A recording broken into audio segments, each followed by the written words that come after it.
და ჩვენ უბრუნდებით გადაცემის მთავარ თემას, გარემო და მასთან დაკავშირებული პრობლემები. ჩვენი სტუმარი, გარემოსა და ბუნებრივი რესურსების დაცვის მინისტრი ელენე გოგოლაძე. ის ფიქრობს, რომ გარემოს დაბინძურებაზე პასუხისმგებლობა ხელისუფლებასთან ერთად აუცილებლად საზოგადოებამაც უნდა აიღოს. გვიერთდება 17 წლის ელენე გოგოლაძე, ელენეს თხოვთ, რომელიც ჭიათურიდან არის და ჭიათურის მეორე საშუალო სკოლის მოწაფეა. საინტერესოა რა განცდა, როდესაც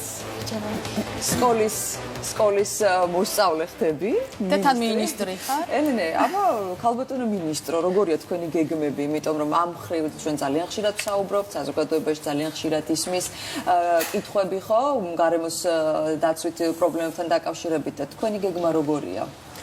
მოგესალმებით. დილა მშვიდობისა. ძალიან დიდი პატივია ჩემთვის დღეს თქვენთან ყოფნა. თუ მინისტრის ამბულაში ყოფნა. ეგ რა თქმა უნდა. მოგეხსენება ჭიათურიდან ვარ, როგორც თქვენ ახსენეთ, ქალაქიდან, რომელსაც ძალიან ბევრი ეკოლოგიური პრობლემა აქვს. წყალი, ჰაერი, მიწა, ყველაფერი დაბინძურებულია და შესაბამისად დღეს მე ვთვლი, რომ ერთ დღეში არ შეიძლება რომ აშენდეს სამყარო და აშენდეს რაღაც ღირებული, თუმცა ვფიქრობ, რომ თუ რაღაც ჩემს ინიციატივას გავაცნობ ვინმეს, რომელიც მხოლოდ იდეის დონეზე არაა და ამაზე რა ინიციატივა გაქვთ ელენე, რომ გითხრათ? კონკრეტულად ჭიათურასთან დაკავშირებით, როგორც მივხვდით, სადაც გარემოს დაბინძურება ერთ-ერთი აქტუალური საკითხია დღემდე. ქალაქში მოგეხსენებათ მოიპოვა მანგანუმი, რომელიც ჭიათურიდან ზესტაფონამდე მძიმეწონიანი მანქანებით გადაადგილდება და მძიმეწონიანი მანქანები ამ გადაადგილების დროს უნდა იყოს დახურული, მაგრამ დახურული არ არის. შესაბამისად, ქალაქში და არა მარტო ქალაქში, ანუ გზას, რომელსაც ეს ავტომობილები, ეს მანქანები გადიან, აბინძურებენ, ეს მტვერი იფრქვევა ჰაერში და აბინძურებს გარემოს. შესაბამისად, რა ინიციატივით მიმართავთ? ინიციატივა ისაა, რომ რკინიგზასა და საგზაო დეპარტამენტთან თუ მოხერხდება შეთანხმება, რომ თქვენ დღეს შეხვედრებს გეგმავთ ოფიციალურ შეხვედრებს. ხო. თუ მოხერხდება შეთანხმება, რომ ადრე დაახლოებით 20 წლის წინ თუ აღარ მახსოვს ზუსტად როგორ რკინიგზით გადაიზიდებოდა ეს მანგანუმი და დაბინძურებაც ასეთი არ იყო. თუმცა ამჯერად მანქანებით გადაიტვირთება, ძალიან ბინძურდება გარემო და ვფიქრობ, გამარჯობა ორი მინისტრი. ბატონი დილა აგულაშვილი შემოგვიერთდა. დილა მშვიდობისა. გამარჯობა. რა ხდება ბატონო დილა? ელენე შეგიძლიათ მინისტრის პორტფელი გადააბარეთ ელენეს თუ როგორ არის საქმე? კი. კი. ეს თქვენინებით გადაწყვეტეთ რომ ეს გაგეკეთებინეთ თუ? ელენე ერთ-ერთი აქტიური გარემოს დამცველია და ის მონაწილეობას იღებდა საკმაოდ მნიშვნელოვან კონკურსში. ამ კონკურსის შედეგების შეჯამების დროს, გარდა იმისა, რომ ტრადიციული პრიზები გადანაწილდა, ჩვენ მივიღეთ გადაწყვეტილება, რომ შეგვერჩია საუკეთესო და მიგვეცა შესაძლებლობა, რომ მინისტრის პოსტიდან, ანუ სავაზლიდან დაენახა ის პრობლემები, რომლებიც არსებობს. ზოგადად, ჩვენთან ამ პრობლემებით დაინტერესებული ადამიანებისთვის ხედვის სისავსე იყო მნიშვნელოვანი ჩვენთვის, რომ დაენახათ პრობლემები შიგნიდანაც, გარედანაც და სწორი გადაწყვეტილების მიღებაში, ანუ ჩვენთვის კარგი პარტნიორები რო გახდნენ სამომავლო. მეტი ინფორმირებულობა, კი, და დღეს ამას პრობლემები გვაქვს დღეს.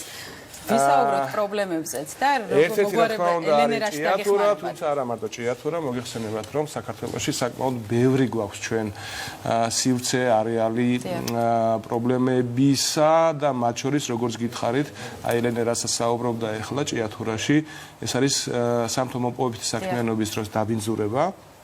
და ამ დამაბინძურებელ წყაროებს შორის, რა თქმა უნდა, არის მნიშვნელოვანი მენეჯმენტის პრობლემები. დიახ, დროებით მართველია დანიშნული. კი, ჩვენ ზუსტად თითქმის 2 წლის განმავლობაში ვცდილობდით, რომ მიგვეღწია მენეჯმენტისთან ისეთი ტიპის კომუნიკაციისათვის, რომ ისეთი ელემენტარული პრობლემებიც კი, რაზეც ახლა ელენე ლაპარაკობდა, მაგალითად ძარა დახურული გადაზიდვა, ტრანსპორტირება. იმიტომ რომ როდესაც არა გახსნილი ღია ძარით, იმდა როცა მოძრაობს, ხო? წარმოიქმნება მტვერი და ეს მტვერი მე უკვე ვიზუალურად ჩანს. ეს არ არის მტვრის ის ნაწილაკები, რომელიც შეიძლება ვერ დაინახო და ამის გარდა მაგალითად ისეთი ასევე ელემენტარული რამე, რაც ნიშნავს დანამვას, რომ მაგალითად დადიოდეს ქალაქში ცალკეულ იმ მონაკვეთებზე, სადაც გადაადგილება ხდება, სატრანსპორტო საშუალებები და ხდებოდეს მისი მორწვა. და რას აპირებთ, ბატონო გიგლა, რამდენიმე დღის წინ დაინიშნა, ხო, ეს დროებით მმართველი გარკვეული შედეგები გააქვთ, თქვენ შეგიძლიათ ილაპარაკოთ. ეხლა საქმე რაშია, რომ ჩვენს მიერ დანიშნული მმართველი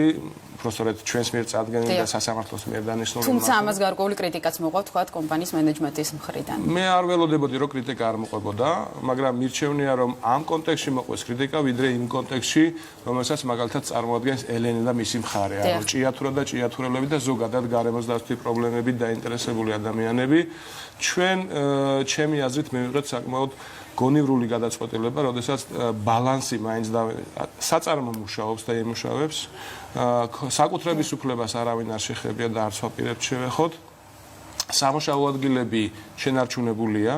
ქვეყნის ეკონომიკისათვის ჭიათურას და ზოგადად სხვა სამთავრობო საქმიანობას საკმაოდ დიდი როლი აქვს, იმიტომ რომ ექსპორტის წილში სამთავრობო საქმიანობას აქვს 35-33% დაახლოებით 1/3 არის აქედან და შესაბამისად ჩვენ მონდომებული და მოწოდებული ვართ რომ ეს პროცესი გაგრძელდეს. დიახ, ლაპარაკი იყო გარემოზე ზემოქმედების ნებართვის შეჩერებაზე, თქვენი არგუმენტებიც მოვისმინეთ ამ კუთხით, რომ ძირითადი დასაქმების წყარო გახლავთ საწარმო და ამიტომ ეს ყველაფერი გაგრძელდება, მაგრამ ის ვალდებულებები, რომელიც კომპანიას უნდა შეესრულებინა და არ შეასრულა, ზუსტად აი ამ ვალდებულებების შესრულებისათვის ჩვენი დროებითი მმართველი წარმოადგენს ჩვენთან ამ გეგმას და შემდგომში უკვე თვეში ერთხელ ის წარმოადგენს.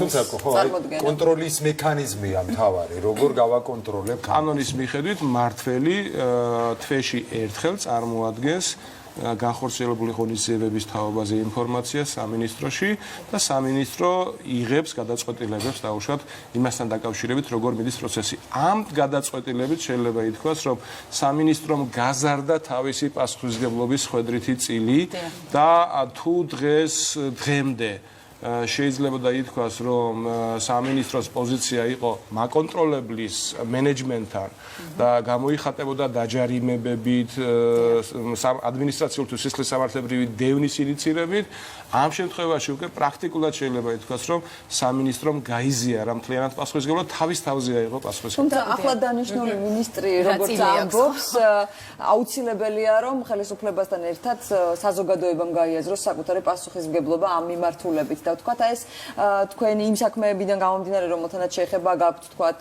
რამდენად შეიცვალა საზოგადოების დამოკიდებულება, რამდენად აღიქვამს ხალხი, რომ ეს მათი სივრცეა და შესაბამისად ისინი უნდა მოერიდონ მის დანაგვიანებას პირველ რიგში. ნებამიმდოძედ გითხრათ ცოტა სტრატეგიული კუთხით ჩვენ ამ პრობლემას უყურებთ ძალიან გრძელვადიან პერსპექტივაში და შესაბამისად საზოგადოებაში ცნობიერების ამაღლების და გაფართოებისათვის ძალიან ბევრს ვაკეთებთ. დავიწყებთ საბავშვო ბაღებიდან თბილისის გასულ წელს ყველა მეთოდისტი საბავშვო ბაღის და წელს უკვე მთელი საქართველოს მასშტაბით მეთოდისტები გადაამზადებიან სპეციალური პროგრამის შესაბამისად და საბავშვო ბაღებში შედის ეს კომპონენტები.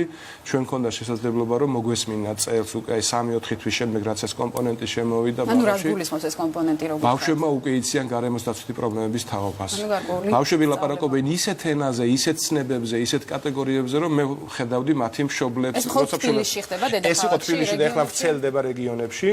ამის გარდა სასკოლო კომპონენტი შემოგვაქვს, ასევე პირველი მე-6 კლასების, ასევე გარემოს დაცვითი კომპონენტი, ანუ განათლების გზით გვინდა გავაფართოვოთ გარემოს დაცვითი ცნობიერება და შესაბამისად უკუ შედეგიც აქედან უნდა მივიღოთ, იმიტომ რომ ეს იქნება ზუსტად მდგრადი. დღეს შეიძლება წუხილებით ჩვენ გქონდეს ხშირად ობიბატელის კუთხით იმ ფაქტებზე, გარემოებზე, რომელიც ვიცით, რომელსაც ვხედავთ ხშირად. მაგალითისთვის ძალიან ბევრია ჩივილი თბილისის ატმოსფერული ჰაერის ხარისხზე, ხო? და როგორც წესი პირველ რიგში ჩდება ხოლმე საწვავის ხარისხი. ამ დროს ჩვენი კვლევები აჩვენებს, რომ საწვავის ხარისხი ნაკლებ პრობლემურია, უფრო მეტი პრობლემა გვაქვს სხვა.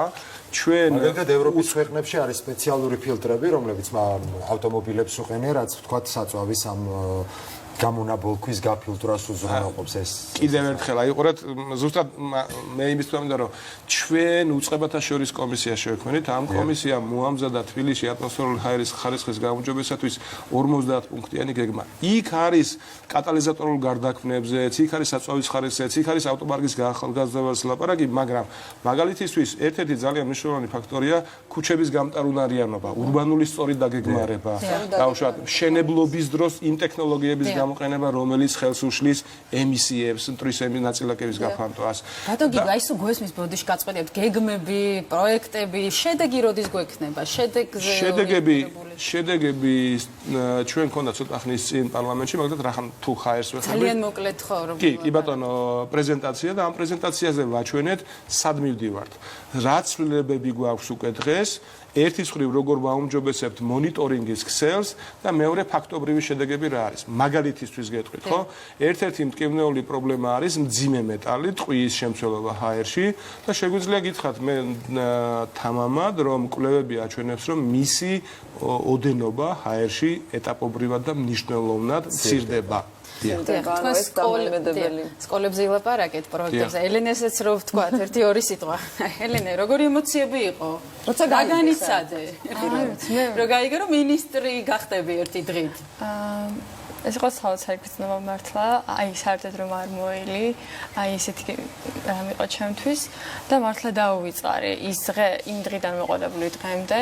აი უბედნიერესი ვარ და სულ ფიქრობდი აი მინისტრობის დღეს რა მოხდება, როგორ იქნება. და რა მოხდება? ბატონო გიგლა, წაიყვანთ თანამშრომლებს წარუდგენთ თუ როგორ იქნება? ესე იგი იმავე დღეს იმ წუთში როგორც კი გამოცხადა, რომ ელენეს ეს პატივი ერგო, ჩემი თანამშრომლები, რამდენიმე სააგენტოს უფროსი, ასე ვთქვათ, რიგში ჩადგა, რომ ჩაეწერა მინისტრთან მიღებაზე.